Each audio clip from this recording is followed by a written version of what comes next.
अभी तक हमने आपको बताया नंबर सिस्टम के बारे में, और नंबर सिस्टम के बारे में हमने कुछ नंबर आपको बताए हैं। जैसे आपका प्राकृतिक संख्याएं हैं, जैसे प्राकृतिक की संख्याओं के बाद आपका पूर्ण संख्याएं हैं, फिर पूर्णांक हैं, पूर्णांक के बाद फिर आपका परिमेय संख्याएं हैं, अपरिमेय संख्याएं हैं, फिर वास्तविक संख्याएं होती हैं, उसके बाद काल्पनिक संख्याएं होती हैं। इन संख्याओं के बारे में हम आप लोगों के सामने पहले डिस्कस कर चुके। आज हम बताएंगे नंबरों के योग और गुणा के क्या क्या नियम होते हैं और इन नियमों को हम किन नामों से जानते हैं। तो सबसे पहले एक एक करके हम ले लेते हैं। यहाँ से देखें, सबसे पहले हम बात कर लेते हैं किसके। हम सबसे पहले नंबर 1 पर बात कर लेते हैं प्राकृतिक संख्याओं की।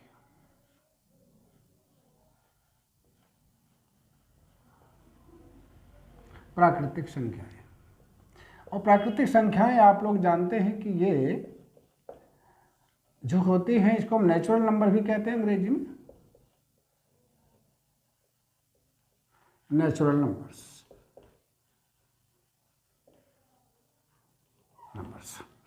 अब नेचुरल नंबर्स में का जो सेट होता है, जो समुच्चय होता है, सेट या समुच्चय जो होता है इसका, वो हम इसे कैपिटल N से प्रदर्शित करते हैं, रिप्रेजेंट करते हैं।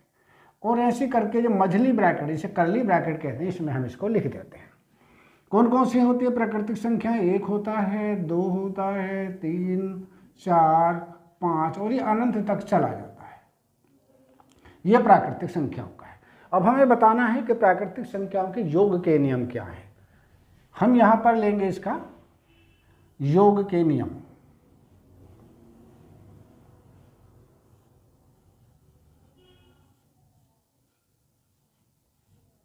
एक एक करके आप लोग जरा सा समझ लेंगे।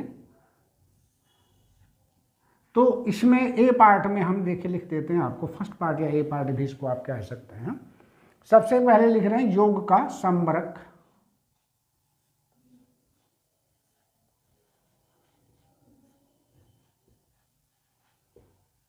संबरक गुण, संबरक गुण भी कह सकते हैं इसको, और अंग्रेजी में इसको कहते हैं क्लोजर एक्सियोम, क्लोजर प्रॉपर्टी भी कह सकते हैं, क्लोजर प्रॉपर्टी। इस प्रॉपर्टी को हम कैसे प्रदर्शित करते हैं ये देखेंगे। क्लोजर यानी योग का संबरक गुण या क्लोजर प्रॉपर्टी।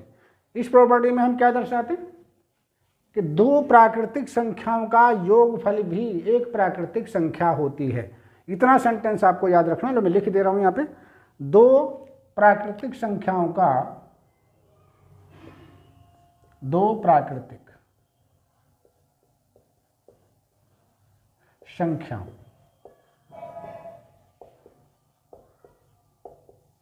का योग का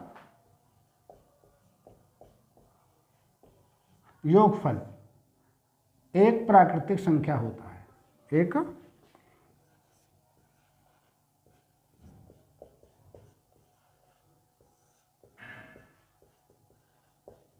संख्या होता है। अब इसको दर्शाते कैसे ये देखिएगा। हम गणित की भाषा में कैसे दर्शाते हैं, यह है कि मान लीजिए ए एक प्राकृतिक संख्या है, बी भी एक प्राकृतिक संख्या है, तो इसको ऐसे करके बना देते हैं। ये का मतलब है कि ए और बी दोनों एन के यानी प्राकृतिक संख्या के अवयव हैं। ए और बी दोनों एन को बिलोंग करते हैं। तब आप लिखेंगे कैसे कि ए प्लस बी भी एक प्राकृतिक संख्या होगी, यानी ये भी ए बी किसको, एन को बिलोंग करेगा। इसका उदाहरण अगर आप देख लें तो यहां पर देख लीजिए, एक उदाहरण हम लिख देते हैं। मान लीजिए 3 एक प्राकृतिक संख्या है और 5 भी एक प्राकृतिक संख्या है, इनका योग हुआ 8, तो 8 भी एक प्राकृतिक संख्या होगी। ये इसको प्रदर्शित करने का एक तरीका है। अब दूसरा गुण देखेंगे इसका। दूसरा गुण है क्रम विनिमय। दूसरा है इसका क्रम विनिमय।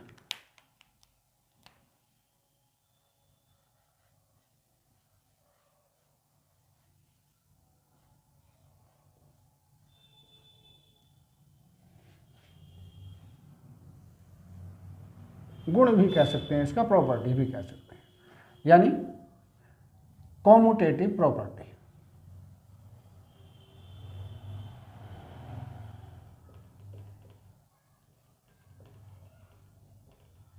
प्रॉपर्टी चलो मैं बता दे रहा हूँ आपको क्या होता है कि अगर क्रम विनिमय किसे कहते हैं कि अगर दो प्राकृतिक संख्याएं हैं, मान लीजिए एक प्राकृतिक संख्या a है और उसमें हमने b को जोड़ा, तो इनके क्रम यानी इनके ऑर्डर को चेंज कर दें, अगर इनके ऑर्डर को चेंज कर दें, b को पहले लिख दें, a को बाद में लिखें, यानी इसको b प्लस a भी कर दें, तब भी ये आपस में बराबर होते हैं। यानी a में b को जोड़ दें या b में a को जोड़ दें, a को दाईं तरफ रखें, a को बाईं तरफ रखें या b को बाईं तरफ रखें, जोड़ते समय इन पर कोई फर्क नहीं पड़ता। यानी इस नियम को हम क्रम विनिमय गुण कहते हैं। यानी जैसे मान लीजिए 3 + 5 लिख दें या 5 + 3 लिख दें, इस नियम का नाम, ये दोनों आपस में बराबर होते हैं, इस नियम का नाम है योग का क्रम विनिमय नियम। तो ये इस नियम को पालन करता है। तीसरे नंबर पर आपको लेके चलना है नंबर 3, सहचार्य नियम।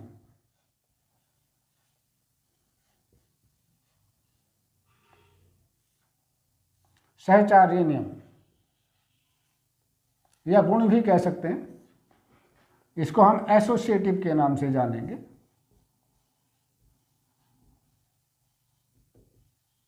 प्रॉपर्टी, एसोसिएटिव प्रॉपर्टी इसको हमने लिखा। ये क्या होता है अगर देखें ध्यान से, मान लीजिए तीन कोई प्राकृतिक संख्याएं हैं, एक प्राकृतिक संख्या a, एक p और एक c। हम a + b को a को b में जोड़ दें और बाद में c जोड़ें, ये बराबर होगा a को सबसे अलग जोड़ो और b + c को एक साथ जोड़ दो।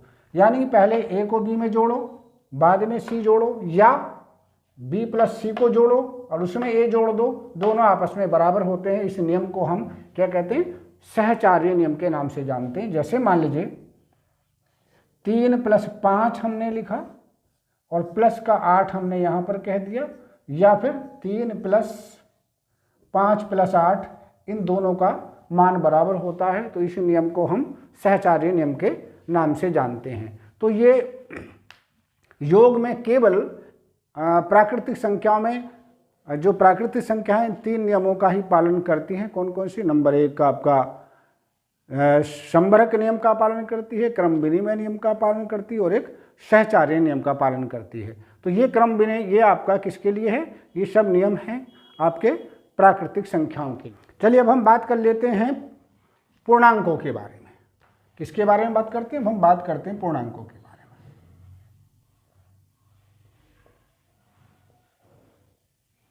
पूर्णांक या फिर इंटीजर भी कहते हैं इसको।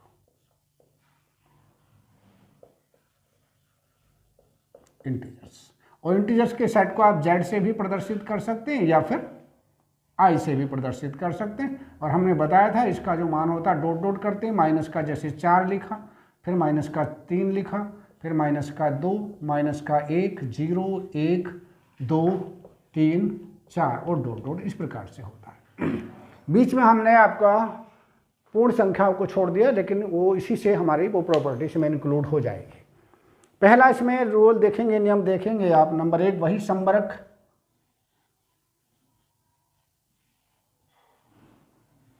संबरक प्रॉपर्टी या गुण, क्लोजर कहेंगे इसे इंग्लिश में हम।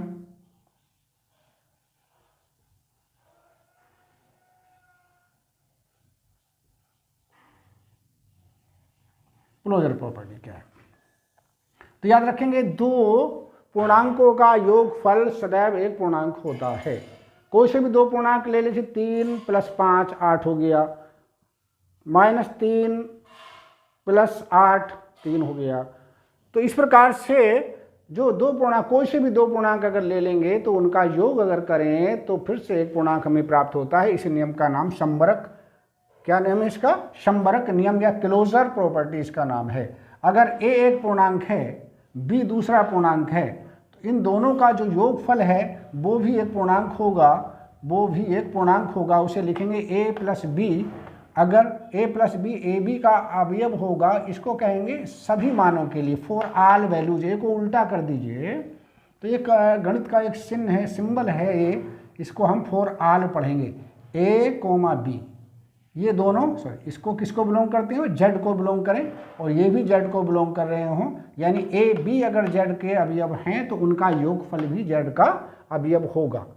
जैसे मैंने कहा लीजिए -8 और +5 क्या आ गया भाई, इसका -3 इसका मान आ गया, और -3 आप देख रहे हैं जेड में मौजूद है ना, जबकि क्या -8 किसे बिलोंग कर रहा था, ये भी जेड को बिलोंग कर रहा था, यानी जेड का अवयव था, और 5 किसका अवयव था, ये भी आपका जेड का एक अवयव था।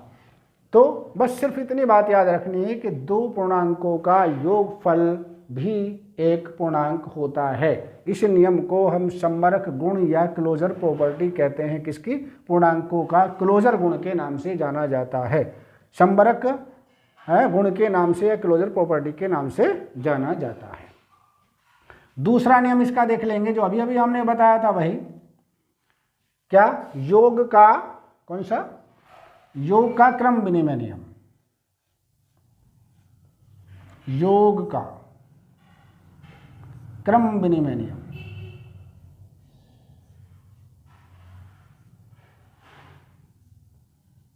क्रम विनिमय नियम, क्रम विनिमय नियम का मतलब वही क्रम को चेंज कर दें भाई।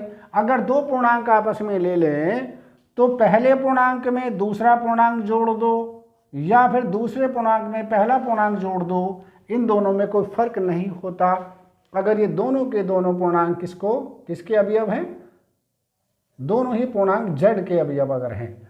उदाहरण के तौर पर ले लीजिए जैसे 7 + 13 ले लें, या फिर 13 + 7 ले लें, दोनों आपस में बराबर होते हैं, यानी एक को लेफ्ट में दूसरा राइट में, फिर उनका स्थान चेंज कर दीजिए। अगर स्थान हम चेंज कर दें तो उनकी सेहत पर कोई फर्क पड़ने वाला नहीं होता है। इस नियम को हम किसको, योग का क्रम विनिमय नियम के नाम से जानते हैं।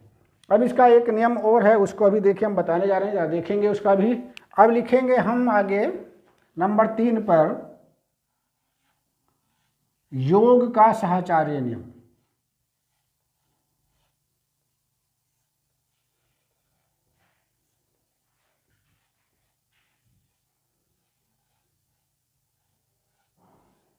साहचर्य नियम, इसे हम एसोसिएटिव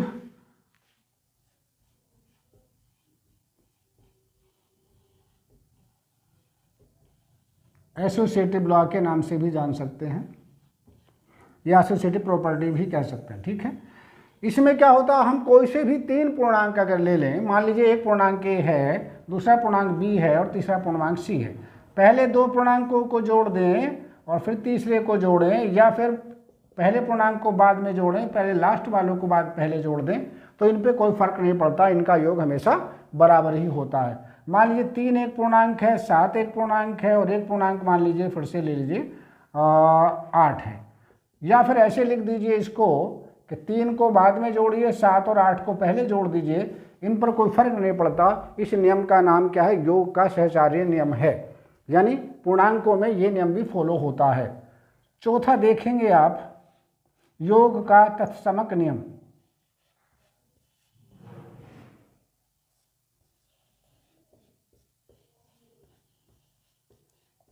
समक, तत्समक नियम, एडिटिव आइडेंटिटी कहते हैं इसको, एडिटिव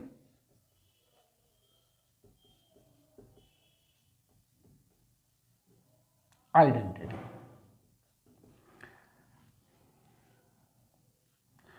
इसका क्या मतलब है, इसका ये मतलब है कि पूर्णांकों में एक संख्या ऐसी होती है जो आइडेंटिटी का काम करती है, जो तत्समक का काम करती है ना, धनात्मक तत्समक का काम करती है, योगात्मक तत्समक का काम करती है। और तत्समक क्या होता है कि जो जिस एलिमेंट में उस संख्या को जोड़ा जाता है उस संख्या पर वो कोई फर्क नहीं डालती, संख्या एज सच बनी रहती है। जैसे यहाँ पर मान लीजिए ए कोई भी अगर नंबर है, a+0 कर दें या 0+a कर दें तो ये a के बराबर ही रहता है। उदाहरण के तौर पर जैसे मान लीजिए मैं ले लिया आपका 25 में 0 जोड़ दो, या 0 में 25 जोड़ दो, तो ये 25 ही बना रहता है। यानी जोड़ने के बाद जो संख्या किसी पर भी कोई फर्क ना डाले, संख्या के नेचर पर कोई फर्क ना डाले, उसके मान पर, उसकी वैल्यू पर कोई फर्क ना डाले, उस संख्या को हम क्या कहते हैं, धनात्मक या तत्समक कहते हैं। तो यहाँ जो जीरो है वो धनात्मक तत्समक या एडिटिव आइडेंटिटी है। तो यहाँ पर क्या है याद रखेंगे, जीरो क्या है, शून्य, यहाँ पर क्या मैंने शून्य धनात्मक तत्समक है, तत्समक, इसे एडिटिव आइडेंटिटी कहेंगे।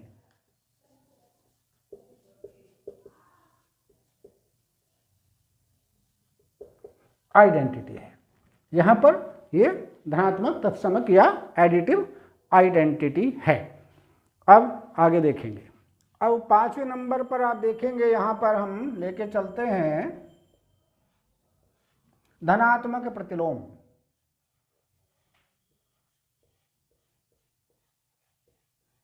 धनात्मक प्रतिलोम,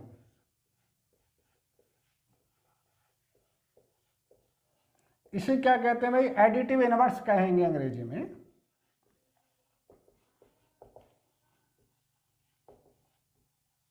एडिटिव इनवर्स। अब आपको ध्यान क्या रखना भाई, 1 का एडिटिव इनवर्स -1, 2 का एडिटिव इनवर्स -2, 3 का एडिटिव इनवर्स -3, 4 का एडिटिव इनवर्स -4 और 5 का एडिटिव इनवर्स -5। इसी प्रकार आगे भी आप ले सकते हैं। अगर ए का धनात्मक प्रतिलोम, धनात्मक प्रतिलोम ये बराबर होगा -1, यानी जिसका भी प्रतिलोम धनात्मक प्रतिलोम पूछे उसके आगे माइनस लगा दीजिए, उसका धनात्मक प्रतिलोम मिल जाता है।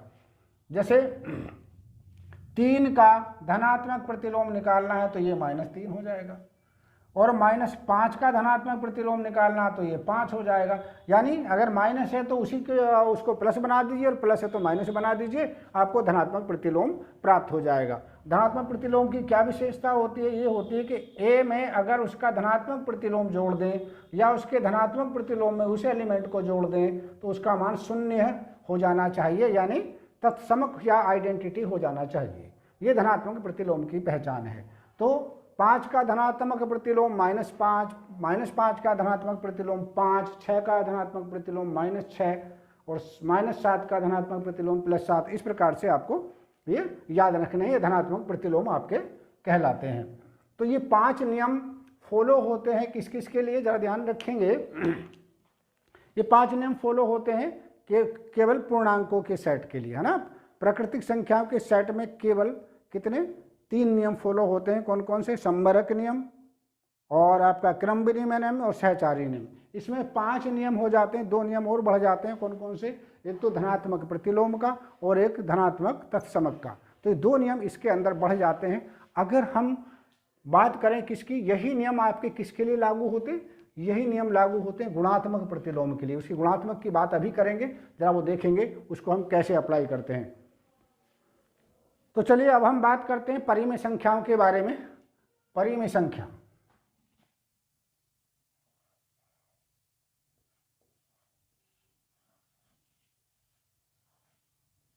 संख्या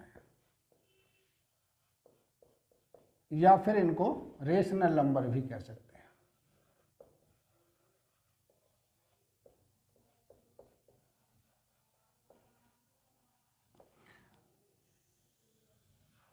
अभी अभी हमने जो आपको बताया है, जितने नियम आपके किसमें, धनात्मक के साथ में अगर हम इन नियमों को ले लें तो 2 परिमेय संख्याओं का योगफल फिर से एक परिमेय संख्या होता है। ये आपका कौन सा नियम है, ये आपका संबरक नियम कहलाता है। यानी धनात्मक संबरक नियम परिमेय संख्याओं में लागू होता है। 2 परिमेय संख्याओं का योगफल फिर से एक परिमेय संख्या होता है। इस नियम को हम धनात्मक क्या कहते हैं, धनात्मक संबरक नियम कहते हैं। दूसरा धनात्मक आपका क्रम विनिमय नियम, यानी कौन सा, कम्यूटेटिव प्रॉपर्टी। 2 परिमेय संख्याओं का योगफल अगर क्रम विनिमित कर दिया जाए, क्रम चेंज कर दिया जाए, पहली संख्या दूसरी में जोड़ें, दूसरी पहली में जोड़ें, तब भी वो परिमेय ही बनी रहती है, दोनों का योगफल समान होता है। इसी प्रकार से इसमें सहचार्य नियम का पालन भी होता है ना। अब इसमें धनात्मक में कौन सी आइडेंटिटी बदलती है आके, गुणा अबर इसमें जीरो, यानी एडिटिव आइडेंटिटी भी जीरो होती है, और आपका एडिटिव इनवर्स भी वही होता है जो आपका पूर्णांकों में होता है, यानी पूर्ण संख्याओं में होता है, वही इसके लिए नियम लागू होता है। तो हम इसके लिए बात कर लेते हैं किसकी, अब इसकी जो कौन कौन सी प्रॉपर्टी, गुणा के साथ में जो प्रॉपर्टी, उसको हम बात कर लेते हैं। नंबर 1 लेते हैं हम गुणा का गुणा का संबरक नियम। संबरक नियम, गुणा का संबरक नियम अगर ले लें तो क्या होगा भाई, दो परिमेय संख्याओं का गुणनफल फिर से एक परिमेय संख्या होता है। दो परिमेय संख्याओं का, मान लीजिए एक परिमेय संख्या है, दूसरी परिमेय संख्या b है, इनका गुणनफल जो होगा वो ab होगा, ये भी एक परिमेय संख्या होगी, और परिमेय संख्या को हम q से प्रदर्शित करते हैं, फॉर ऑल। अगर a भी एक परिमेय है, b भी एक परिमेय है, तो इनका गुणनफल भी एक परिमेय संख्या होगा।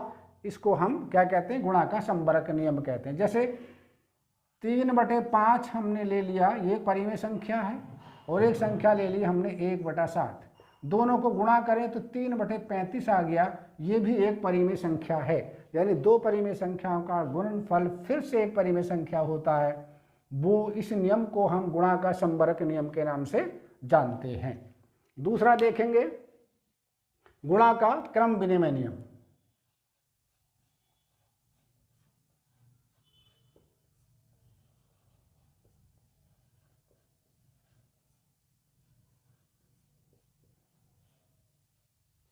विनिमय नियम, ये क्या होता है भाई, अगर दो संख्याओं को आपस में गुणा करें, a गुणा b लिख दें या b गुणा a लिख दें, तो इन पर कोई फर्क नहीं पड़ता है। इस नियम को हम गुणा का क्रम विनिमय नियम कहते हैं। जैसे 1/3 कर दें और यहाँ पर 5/7 कर दें, या फिर 5/7 को पहले लिख दें और 1/3 को बाद में लिखें, इस नियम पर कोई फर्क नहीं पड़ता। इस नियम को हम गुणा का क्रम विनिमय नियम कहते हैं। तीसरा देखेंगे आप गुणा का सहचार्य नियम।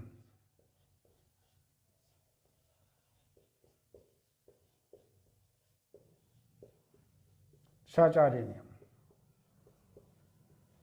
ये क्या नियम है भाई, इसको भी बिल्कुल उसी प्रकार से हम बता रहे हैं यहाँ पर कि अगर a एक संख्या है, उसे हमने b से गुणा कर दिया और फिर बाद में उसे c से गुणा करा, या फिर a को बाद में गुणा करा और b और c को पहले गुणा कर दिया, तो क्या होता कि उनकी नेचर पर कोई प्रभाव, परिणाम पर कोई प्रभाव नहीं पड़ता। जो परिणाम यहाँ पर मिलेगा वही परिणाम आपको यहाँ पे मिलेगा।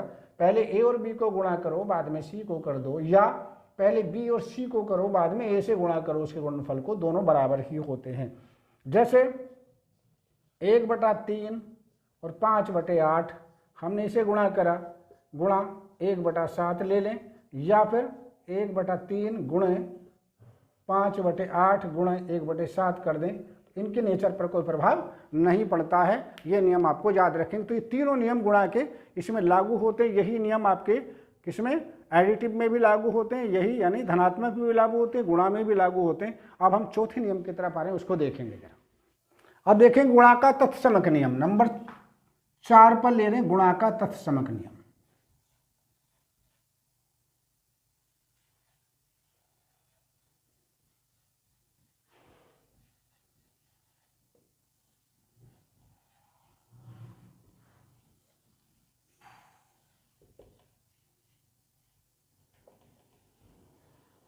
जी, गुणा का मतलब होता है कि एक आइडेंटिटी हमें इसमें चाहिए होती है, और आइडेंटिटी का मतलब वो होता है कि अगर किसी भी संख्या से उस आइडेंटिटी को गुणा कर दें तो गुणनफल वही रहे जो वास्तव में संख्या थी। अगर 2 है, 2 को किससे गुणा करें जिससे रिजल्ट 2 ही बना रहे, तो एक ऐसी संख्या 1, 2 गुणा 1 बराबर 2। 3 को 1 से गुणा करें, 3 गुणा 1 बराबर 3। 4 से गुणा करें तो 4 गुणा 1 बराबर 4। 10 से गुणा करें, 10 गुणा 1 बराबर 10। तो यहाँ जो 1 है, 1 से किसी भी संख्या को गुणा करते हैं तो संख्या पर कोई फर्क नहीं पड़ता, यानी गुणनफल पर, गुणनफल वही रहता है जो वास्तविक संख्या होती है, यानी संख्या के किसके परिमाण के बराबर ही उसका मान रहता है। तो हम यहाँ पर वन को क्या कहेंगे, एक गुणात्मक तत्समक के नाम से जानेंगे। जैसे a गुणा वन कर दें या 1 गुणा a कर दें, a की नेचर पर कोई फर्क नहीं पड़ता, ये a ही बना रहता है। ठीक है, जैसे 3 गुणा 1 अगर हम ले लें या 1 गुणा 3 कर दें तो ये 3 ही बना रहता है। 5 गुणा 1 कर दें या 1 गुणा 5 कर दें, ये 5 ही बना रहता है आदि। इसी प्रकार से हम आगे भी और उदाहरण ले सकते हैं। तो यहाँ a किसी भी संख्या से गुणा होने पर उस पर कोई प्रभाव नहीं डालती है, इसलिए वन को यहाँ पे हम गुणात्मक क्या कहेंगे, तत्समक कहेंगे या मल्टीप्लिकेटिव आइडेंटिटी कहेंगे। अतः वन यहाँ गुणात्मक तत्समक है।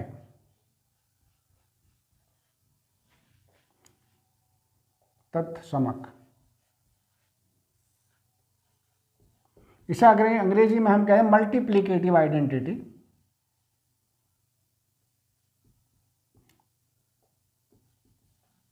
मल्टीप्लिकेटिव आइडेंटिटी के नाम से इसे हम जानते हैं। अब लास्ट में रह गया आपका नंबर 5 पर, वो देख लीजिए, गुणात्मक प्रतिलोम।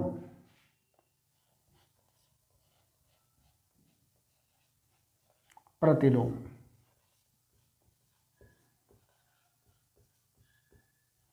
ये गुणात्मक प्रतिलोम या मल्टीप्लिकेटिव इनवर्स भी कहते हैं। मल्टीप्लिकेटिव इनवर्स का क्या है कि अगर a एक संख्या है तो इसे किससे गुणा करें जिससे इसका मान आइडेंटिटी के बराबर हो जाए, यानी 1 के बराबर हो जाए। तो 1 को किससे गुणा करेंगे, 1/a से, और इसका मान आपका क्या हो जाएगा, 1 हो जाएगा। यदि नियम क्या है, यदि a बराबर 0 नहीं होना चाहिए। जैसे 2 का मल्टीप्लिकेटिव इनवर्स 1/2 होगा, 1 आ जाएगा। 3 का मल्टीप्लिकेटिव इनवर्स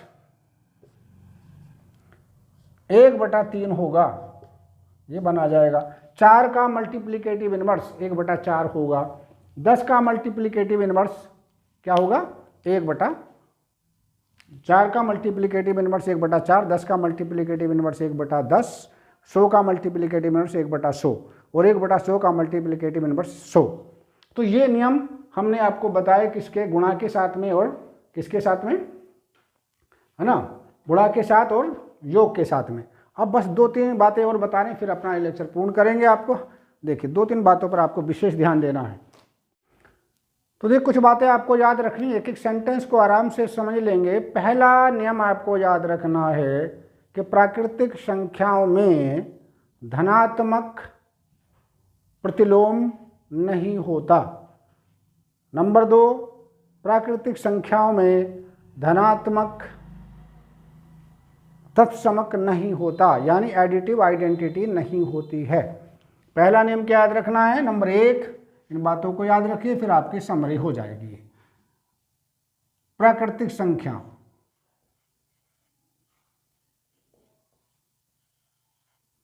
प्राकृतिक संख्या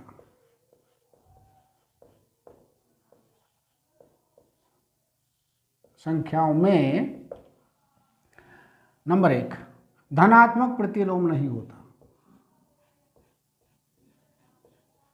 धनात्मक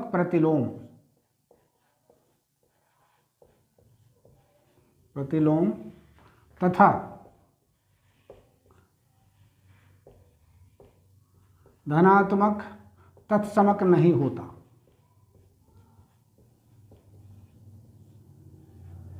नहीं होता। इसका क्या मतलब है कि अगर 2 है तो -2, 2 का धनात्मक प्रतिलोम क्या होता है, -2, तो 2 तो होगा, लेकिन -2 जो है वो प्रकृति संख्या में नहीं होगा। 3 है लेकिन -3 प्रकृति संख्या में नहीं होगा। 10 है प्रकृति संख्या में, लेकिन -10 प्रकृति संख्याओं में नहीं होगा। और धनात्मक तत्समक का मतलब 0 प्राकृतिक संख्या में नहीं पाया जाता, ये याद रखेंगे। ठीक है, दूसरा देखिए भाई, गुणात्मक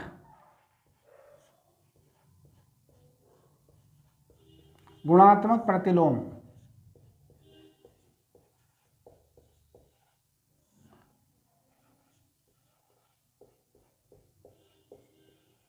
प्राकृतिक संख्याओं में नहीं होता।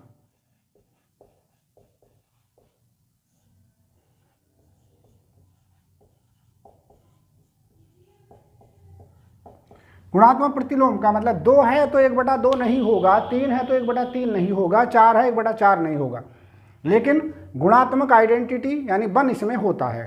ठीक है, ये इसमें पाया जाता है। ठीक है, तो ये 2 बातें आपको यहाँ पे याद रखनी है। और ये आपका नंबर सिस्टम का जो हमने पूर्ण किया, और कल इसके कुछ प्रश्न कल की वीडियो में हम आपको कराएंगे, जो प्रश्न आपके यहाँ पूछे जाते हैं मुख्य रूप से।